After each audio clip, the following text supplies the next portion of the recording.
नमस्कार, मैं अजीत यादव और आप लोग देख रहे हैं भोजपुरी पेज यूट्यूब चैनल। दोस्तों, भोजपुरी के दबंग सुपरस्टार खेसारी लाल यादव जी का आप लोग इस साल 2022 में एक से बढ़कर एक देवी गीत को आप लोग जरूर सुन रहे होंगे। लेकिन खेसारी लाल यादव जी के सारे गामा हम भोजपुरी चैनल से जो भी गाना आता है, चाहे वो भोजपुरी गाना हो या देवी गीत गाना हो, कोई भी गाना हो, वो काफ़ी सुपर डुपर हिट हो जाता है।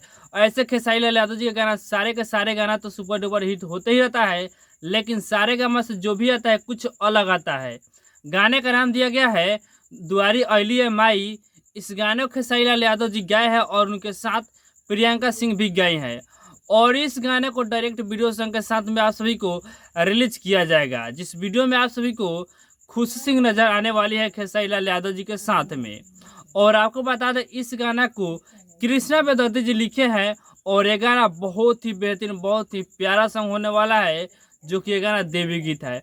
और आपको बता दें, इस गाना को 27 तारीख को रिलीज किया जा रहा है सुबह के 7 बजे। तो आप लोग तैयार रहिएगा 27 तारीख को इस गाने को सुनने के लिए।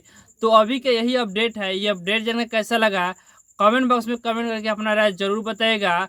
बाकी चैनल पर नए है, चैनल को सब्सक्राइब कीजिए, वीडियो को लाइक कीजिए, ज़्यादा अपने दोस्तों पर शेयर कीजिए।